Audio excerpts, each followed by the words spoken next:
always believe that health care is a human right.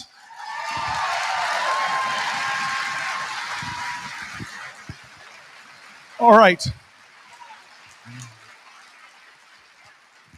Good afternoon, Senator Booker. My name is Courtney Johnson Suffern, and I'm the president of the Bergen County NAACP. Thank you. I got to interrupt you. I was raised with Bergen County NAACP members, my mom and my dad. It was the civil rights activism of black and white, Christian, Jewish, Sikh, Muslim New Jerseyans in the 60s that allowed my family, some of you know the story, when my family was denied a home in Harrington Park because of the color of their skin. It was this beautiful coalition of people and organizations like the NAACP that stood for us. So I'm just honored to see the traditions continuing under your leadership. So thank you. Thank you. Thank you. So with factual civics and cultural classes being threatened across the country, what would you say to our young people who are becoming disenfranchised and turned off from voting and or running from office? Okay, so first I just want to say, a lot of people are saying, oh, you're being alarmist when you say things, and I mean this, when our country is taking on the tactics of authoritarian leaders in authoritarian countries. When you see books being banned from libraries across our country, things like The Bluest Eye by Toni Morrison, when you see them trying to erase people from history, literally taking them off of our military websites like Jackie Robinson, who was a great veteran. When you see them cutting funding to programs that teach about the beautiful diversity of our country, to me, those are the tactics of authoritarian countries. And America is a great nation, not because we have a perfect history. I'm sorry. There's wretchedness and darkness and cruelty all throughout our history. Irish Americans who faced outrageous discrimination. Irish need not, an entire political party rose to predominance in this country just because they were against Catholics, called the Know Nothing Party. I could go through the darker chapters of our country's history, and I'll stand against anybody who wants to sanitize, homogenize, or Disneyify our history. I think what makes our country great is not the hate that was evident, it's how we overcame that hate, how we overcame the injustice, how we banded together in rainbow coalitions to be where we are today. That is the beauty, because every nation has had that kind of bigotry, that kind of hate. But America's story of making a more perfect union is what makes us special. And people who want to lie about that story or weaken that story, they weaken America. And unfortunately, as we all learned, as I learned one of the early lessons in 7th grade social studies class, when you fail to learn from the mistakes of history in the past, you are destined to repeat them. So to young leaders right now who are worried about civics and how to get involved, I just have one thing to say. Do not wait. You are a leader now. Do not wait. This is your moment in American history. I don't care if you're in grade school or high school or college. This country is desperate for your strength, for your vision, for your creativity. Because from Alice Paul, somebody in her 20s, that was the person from New Jersey who was the first person in American history to do a protest in front of the White House, who challenged a president who eventually came out and joined her after she was jailed. What do you do to powerful women? You say that they're insane. She was put in an insane asylum. Before Gandhi, this 20-something went on hunger strikes. And until finally, the First Amendment, freedom of the press, a reporter began to tell her story. It shocked the consciousness of our country. But creative artists of activism who don't accept the business as usual, even in the protest movements, creative artists of activism, that's what we need, our young people. This is your time to stand up right now. Where am I going next? Right here, Senator. Over here. Over here. To the left. To the left. Okay. Oh, there you are. Hello. My name is Kevin Weller from Jersey City. We have an affordable housing crisis. Thank you, Senator, for speaking out on RealPage's role in inflating rents. As a New Jersey renter, I filed the largest national class action lawsuit against RealPage and 20 of the country's largest landlords. What more can you do to help ensure New Jersey doesn't fall behind other states that are taking legal action to protect tenants? And what can be done for renters in cities like Jersey City, where local governments refuse to enforce existing laws like rent control?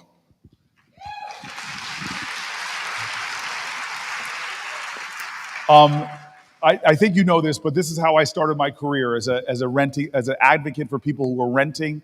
It is the practices that we turn our back on or sanction in our country are outrageous. What they do to block people who complain against their landlords, they're put on these blacklists that we've been standing up against. So trying to rent just for speaking up for your very rights. There are so many things in the rental world that if you told them and spelled them out for people, they would not believe. They still go on in the United States of America. And so you don't forget where you came from.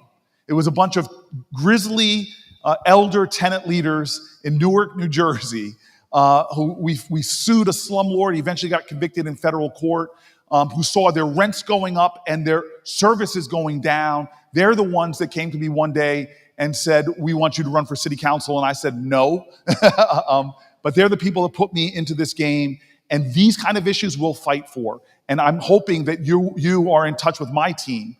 I want to say this, a lot of these issues come down to localities, come down to zoning rules and other rules on the local level. And this is why every level of politics is really important. This is why this governor's race coming up in New Jersey in November is vital,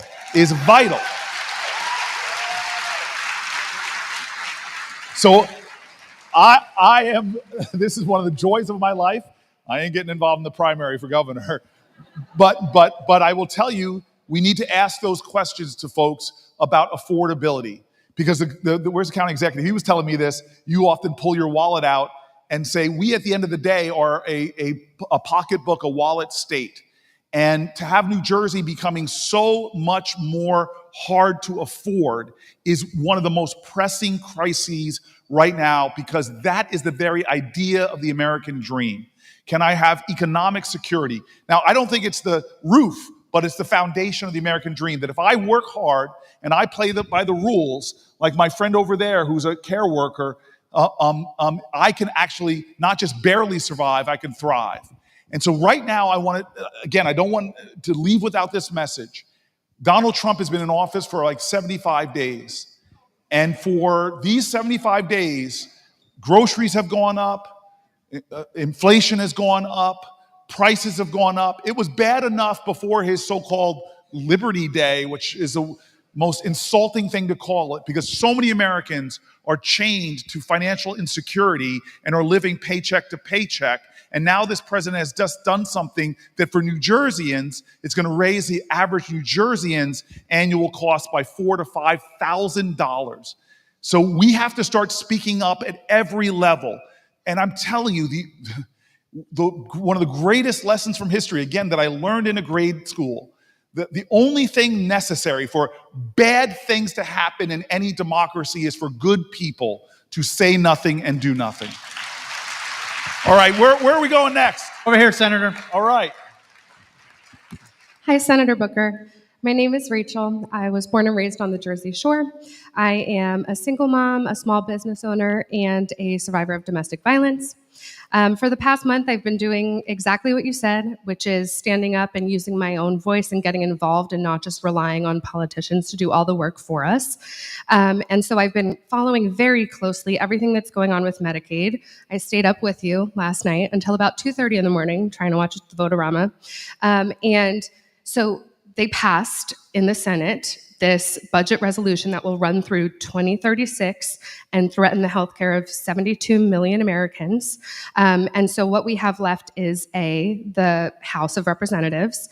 We're doing everything we can here in New Jersey to pressure our 3 Republican members of Congress and get them to do the right thing. But we did see in the Senate last night that I believe it was Kentucky and Alaska, those 2 senators, even though they were Republican, actually voted with the Dems and the Independents. So one of my questions for you is, A, everyone who's a Dem and an independent in the Congress working behind the scenes to also pressure the members of Congress from Alaska and Kentucky who can still vote no to get us where we need to be to stop these cuts. And then B, I also have been paying attention to the Reorganizing Government Act that's coming up. And I did my research, and it used to be that the Congress could do the legislative veto and shut it down if the president used it to do something really dangerous. Since that's not constitutional and hasn't happened since 1983, what are we doing to stop that bill or that act from going through? Because that act was amended so that Donald Trump would be able to not just reorganize and or create new agencies, which we know is not how he's going to use it, but to actually have the ability to fully go through with what he wanted to do, delete entire agencies with the help from the Republicans, because it wouldn't need the 60 votes, it would just need the minority, and would be able to get rid of programs that Congress has already passed into law, including Medicaid, Medicare, and Social Security. So why am I not hearing as much about the Reorganizing Government Act? And what can we do? Because there's multiple affronts here that could lead to the destruction of Medicaid.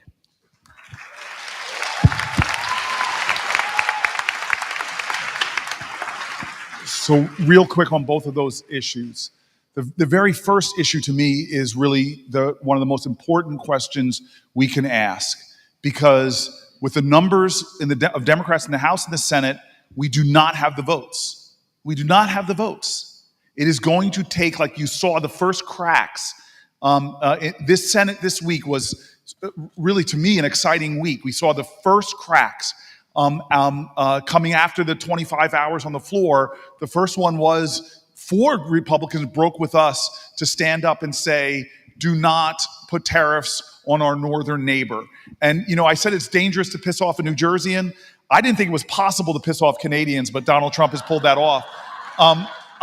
But you saw that. You saw 4 Republicans break with ranks and all the threats that are there. And they are facing threats. The fact that they have the richest man in the world threatening to drop $100 billion in primaries against them, I'm not saying that's justifiable for their compliance, but just to understand that it's a lot for us to pull them over.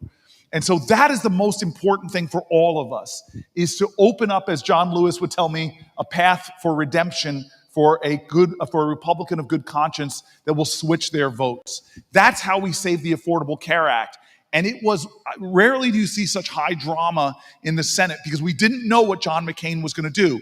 Murkowski and Collins came with us, and everybody was holding their breath as John McCain went there and voted down. And now I would love to tell you that it was my persuasive conversations with John McCain, my eloquent speeches, my sitting out in front of his office demanding a few minutes, but not one Democratic senator convinced John McCain. You know who convinced John McCain?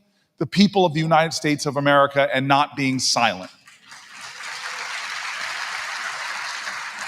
So all of us should be thinking, it only takes a little bit more.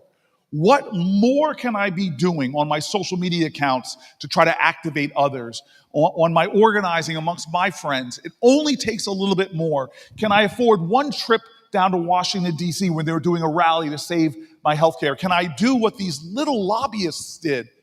I would see these young kids in wheelchairs, disabled children, who would roll their wheelchair up to the United States senators, not with anger, not with hate, but with the appeal of their hearts. Please, sir, if you make that vote, I will lose my coverage.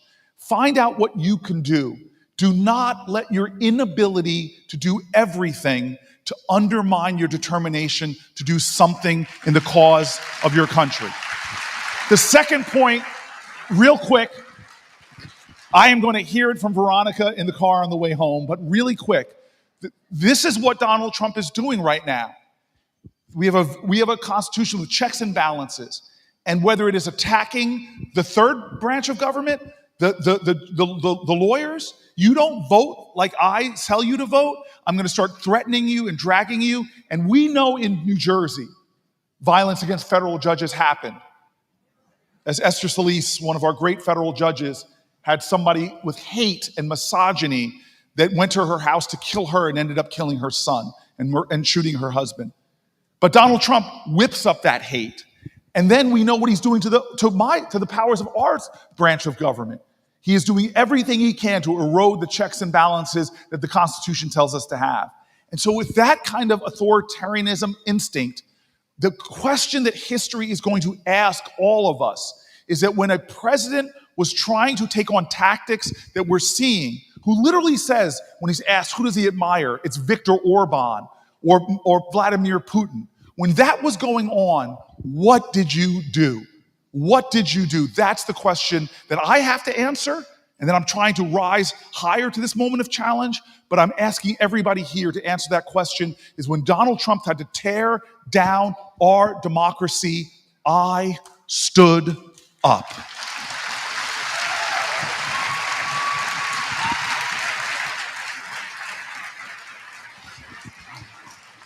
Senator, thank you for taking my question. My name is Barry Hirschberg. I'm the Senior Vice Commander of Disabled American Veterans in Bergenfield, New Jersey.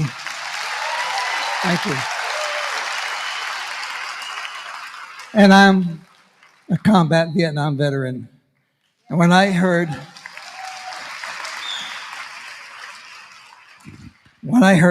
Donald Trump say that John McCain was a hero because he was captured, I felt sick. And I don't understand why any veteran or any currently serving military person has anything good to say about this person.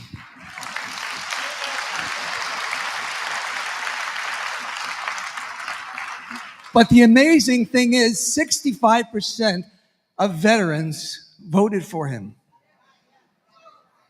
I don't get it. And if that 65% had been flipped, we would have the first woman president.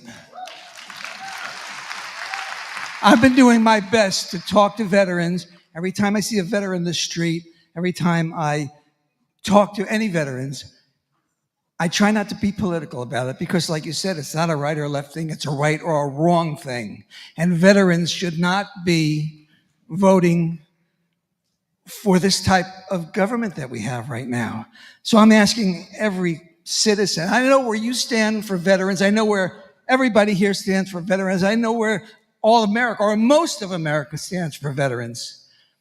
But the people, the veterans, the 65%, they're not hearing it. They're only hearing the rhetoric and the bullshit, that they get from right-wing media. We have to get the message to those veterans. And like I said, when I was talking to some of my veterans in my DAV group, I'm able to get through to them. So we need everyone to get, if you know a veteran, if you know a friend who knows a veteran, talk to them and ask them why they are not getting this message. And we have to stop them from stopping. Thank you, sir. VA. I'm sorry. No, don't be sorry. You earned that right. You earned the right in your service. Absolutely. Thank you, sir. Thank you, sir. Thank you.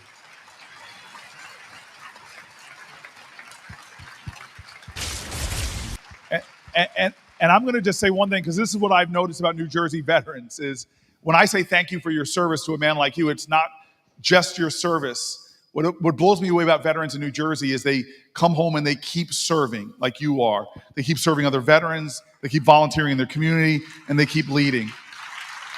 And so I'm going to mention this a lot. What he is doing with 80,000 layoffs in the VA, with all the layoffs he's doing. And by the way, folks in New Jersey should know this. When I was mayor of my city, I cut the size of my government. It was difficult, but we didn't have the power to print money. We cut Newark's government size down 25%.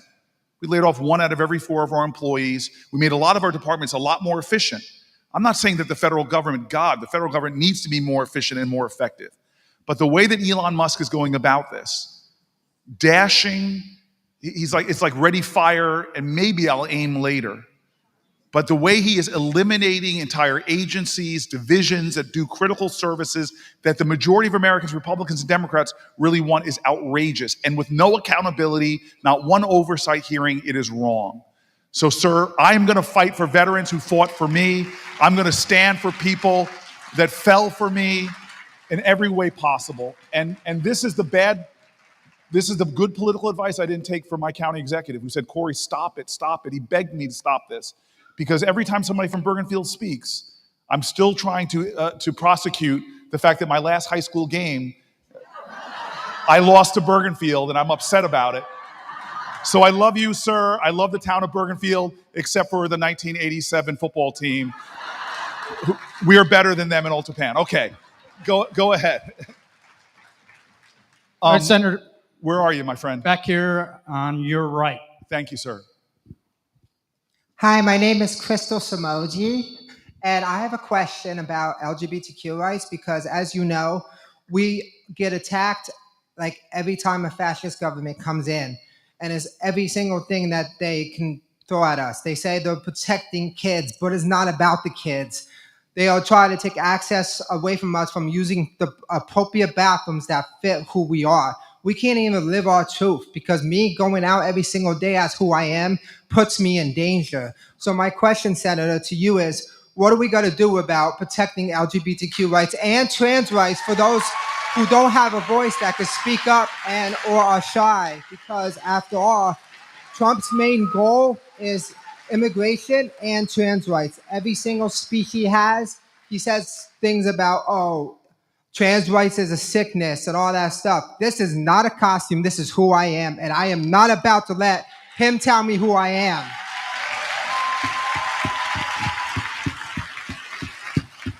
Hold on, before I just didn't catch your name at the beginning. Crystal Samoji, And what town do you live in, Crystal? Morris Plains, Morris County. Thank you for coming. So first of all, can I have a hug? Yes.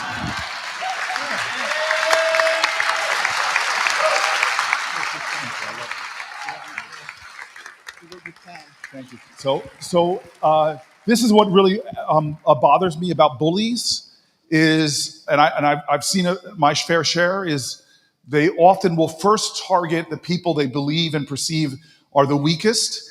And from Stonewall to Harvey Milk to some of the activists that lead Garden State Pride right now, they make a mistake when it comes to the New Jersey LGBTQ community if they think we're weak.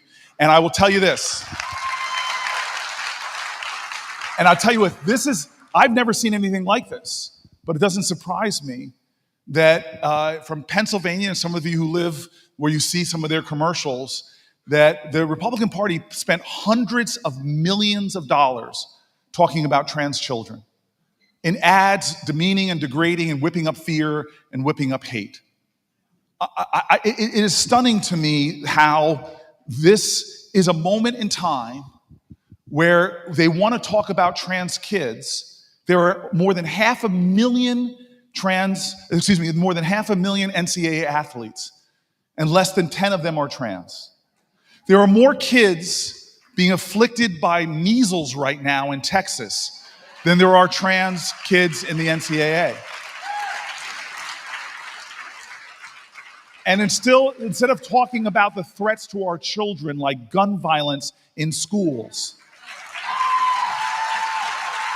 which affects hundreds of thousands of children every year, instead of talking about the moral obscenity that the richest nation in the world would have one of the highest child poverty rates amongst wealthy nations, instead of talking about so many issues that are facing our beautiful children, whether it's children with autism and disabilities, as we heard about today, they are trying to whip up hate and fear. Here's a Republican governor from Utah named Cox. He said, I have never seen so much fear and hatred being whipped up about so few people. He was disgusted by his own party's tactics. And so I just want you to know this right now. And I say this as a heterosexual ally. I will stand with you. If they come after trans Americans or LGBTQ Americans, they're going to have to come through this United States senator. Because you deserve the same rights that I enjoy, the same protections, the same respect, and the same love. If I don't make a stand with you, the next they'll be coming after the next community they perceive as vulnerable. Whether it's the Sikh community or the Muslim community, we must stand together when it comes to fundamental rights and respect and the dignity of all people. All right, Getting me fired up, Zaire. Yes, sir. Senator Booker, first and foremost, thank you for restoring my hope with what you did. I think we've been all feeling hopeless, and you're standing out the other day just recharged us.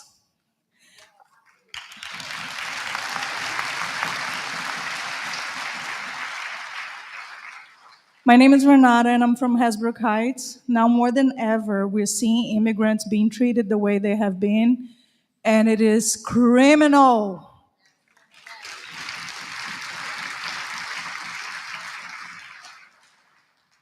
What part of the world did your parents or your grandparents come from? Italy, Ireland, somewhere in Europe or South America? At the end of the day, we're all humans.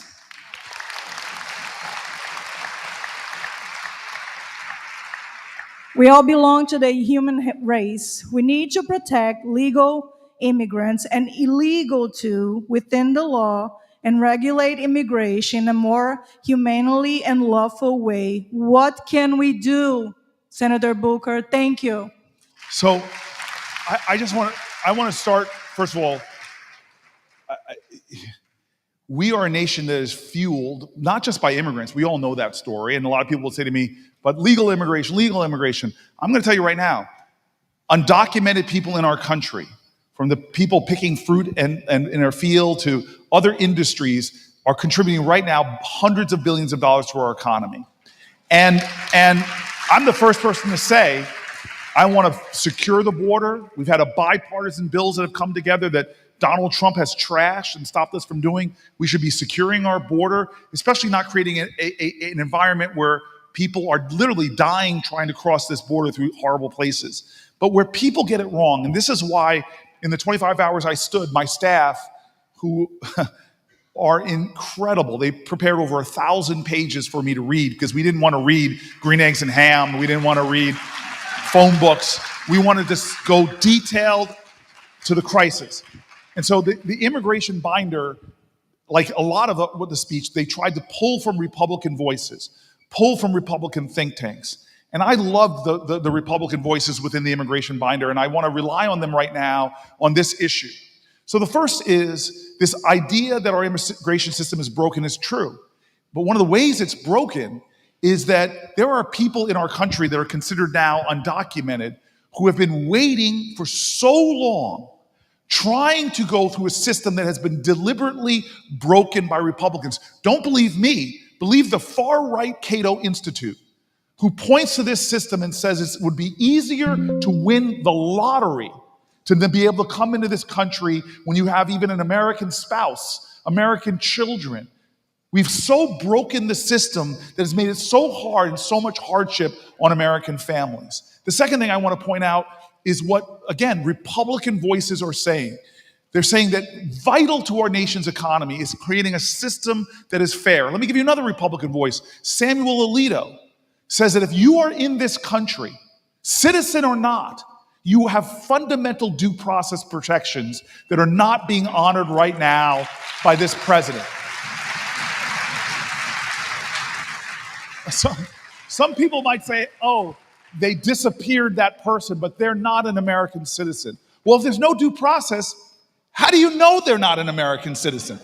If they have the right to take somebody off of our streets, throw them on the plane because they don't like their tattoo, and end them up in one of the worst jails on the planet Earth without any due process, where they've already admitted that they've made mistakes, that's not our country. This is a cancer on the soul of our nation, and we have got to say no. There is a way to do this in a bipartisan manner to create more strength and safety and security, but to create an immigration system that serves our economy and upholds our values. That's what I stand for. That's what I'll fight for. Thank you.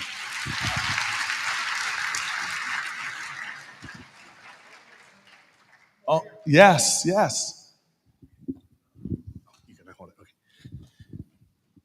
Hi, Senator Booker. My name is Neil. This is Sean. I'm sorry, your name, I hear Sean's name, but Oh, I'm sorry. My name is Neil. Neil. This is Sean. Okay. My wife is here. My other child is here. The whole family you got out here today. And where are you all from?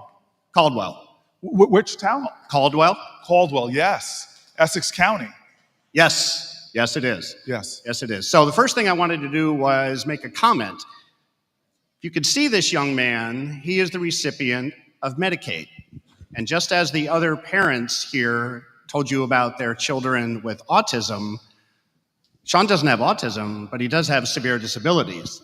And Medicaid is his lifeline, not because it's his primary insurance, it is his backup insurance. It is the cost-effective part of taking care of a child with heavy-duty special needs. My question then, I have two. How do we get the guys on the other side of the aisle to understand the cost effectiveness of Medicaid? Because if it weren't for Medicaid, Sean would not be living at home. He would be somewhere else costing hundreds of thousands of dollars more. That's question one. Question two is, it's looking like a little bit like the Weimar Republic in this country right now. How do we get the other side to wake up? And how do we get the people in this room not to beat up on you so much, because you stood for 25 hours, but for us outside of Republicans' district to push on them to not buckle?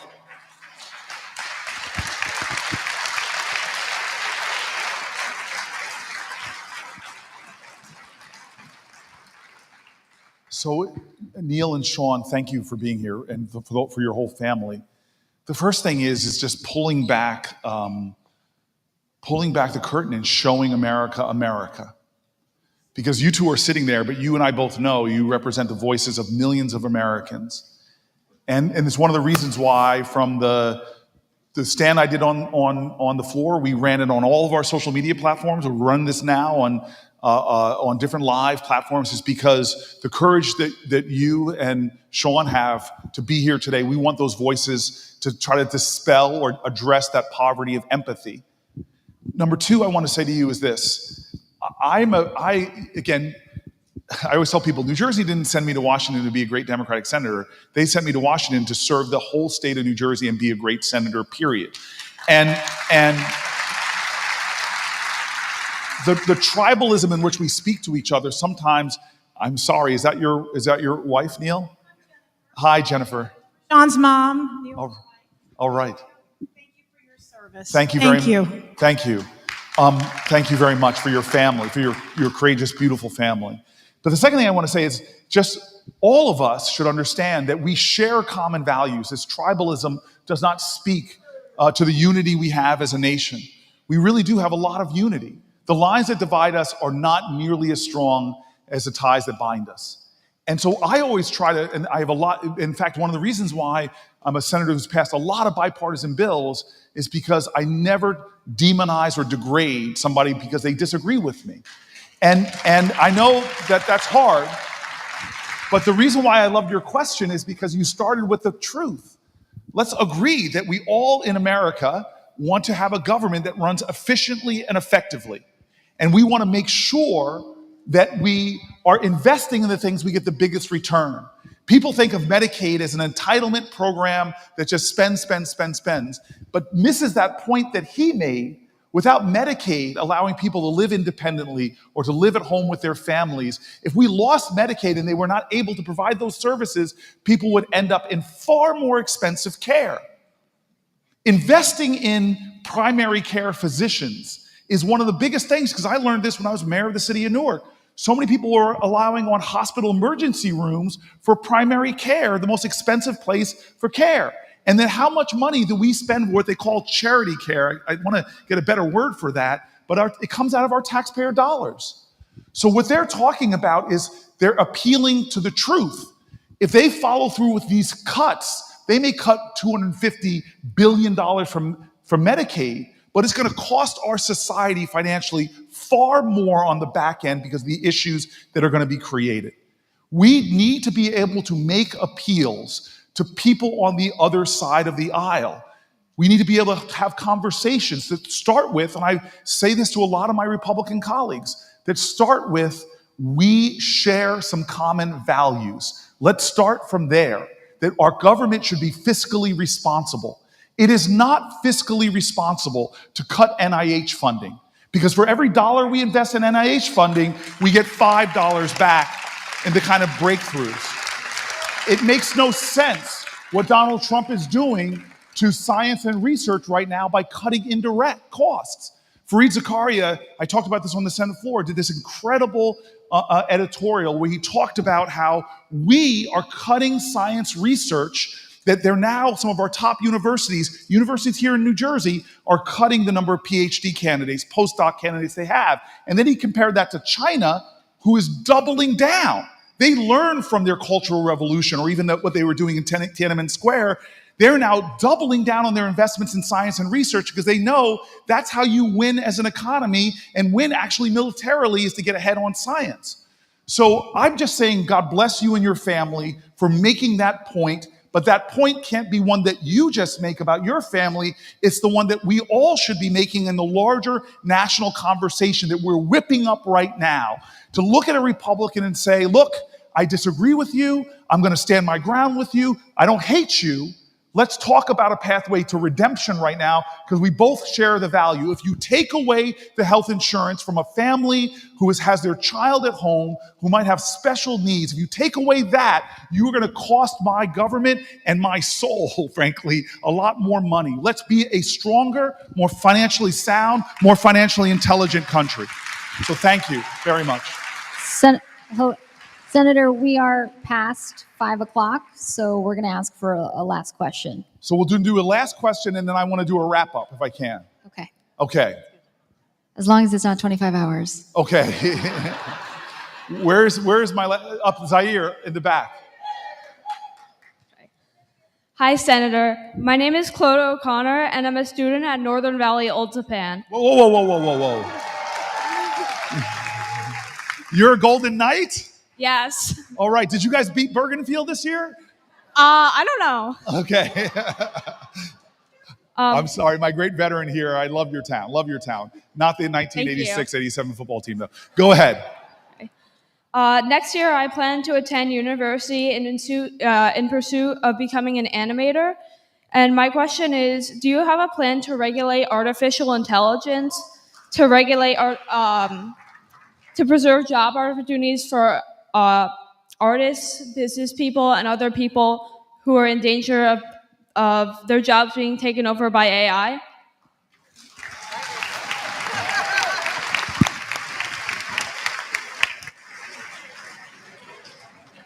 Okay, that's pretty incredible. So waves of technology disrupt our country and the world. A lot of people saw waves of technology in the time that the X-Geners, we were coming up. And disruptive technology, the computer revolution, the internet, I remember everybody here remembers why we thought ATMs might end bank jobs. So I don't know what this next wave, it's going to be one of the more revolutionary waves we've ever seen. I'm one of these people that says, let's not fear it. Let's get excited about it and shape this technology to empower humanity. Right now, I'm going to tell you, when I was mayor, I had such a frustration about our procurement rules. My friends in the private sector, and I see the county executive rolling his head because you feel my pain, I know it. I was trying to run the most efficient and effective government I could for my taxpayers in Newark, but yet I was strapped with these procurement rules that would force me to pay 2x what my friends in the private sector were often paying for the same things. And I was just saying, God, I know that these rules were written with the good intention to make sure that it was fair and no corruption. I understand that. But when my competitors in the private sector are able to do things for less, why can't I have those same rules? And so I look now to AI as something that could transform the way we do government services. It's to better deliver services, better empower people, better do something called predictive analytics to see a problem before it happens. I want us to be bold and ambitious about what the future of America can be about. And students like you get me so excited because you're asking me a question in AI that's revealing to me as an artist that you might be a person that shapes it. Let me give you an example. I sat in my office because I love technology and innovation with a whole bunch of artists that were explaining to me why blockchain technology has transformed their art. Because artists used to be struggling, used to make things, whatever, but now they can turn to the internet, sell their pieces in ways that they couldn't before. And because what happens in the art world sometimes is an artist, somebody buys their work for $100, goes into the market, whips up a demand for it, and they make thousands times the profit of what they paid for it, and that original artist gets nothing. But now with the immutable blockchain, some of that wealth stays with the artist. So I don't want to go too far down this before people start glazing over, but I'm just telling you right now, I don't want us as a nation to get so caught up in talking about other people that we forgot to talk about our common possibilities. When Martin Luther King, in the midst of hatred and violence and bigotry and beatings and lynchings even in our country, when he came to speak before people, when he came to speak at the March on Washington, he didn't demonize Bull Connor. He didn't heap hate upon George Wallace. He turned to America and inspired us to dream America, to dream of a greater America. And I think your generation as Gen Z, millennials, Gen X, my baby boomer leaders, God bless them, this is the last baby boomer president. New generations are rising, and it's our turn to redeem the dream of America, to dream America anew, to put a vision for this country that's so inspiring and so compelling, because I still believe we can be a nation where every child could have food in their belly and a school that serves their genius. I still believe that we as a nation can create a healthcare system where everybody has access. I still believe that we can be a nation that honors our elders, honors our veterans, gives them the dignity that they deserve, and can still be a nation that stands for peace in the globe and justice and a world order that works for everybody. I still believe that America can be the light into a dark world of hope and not bullying, that we can be a light of justice and not injustice. I still believe in the dream of America, and it's our generation's turn. It's our generation's turn to step up and lead out of the quicksand and darkness that Donald Trump has brought to the higher ground of moral hope and audacious ambition and love for all. Thank you, everybody. Thank you. Thanks. Thank you. Thank you to our incredible sign language, incredible people. Thank you. Thank you very much, everybody. Thank you. This is a beginning. This is a beginning. More people standing up, more people speaking up, more people rising up. You don't got to stand for 25 hours, but you got to stand. You got to stand. Thank you. Get into some good trouble. Get into some good trouble.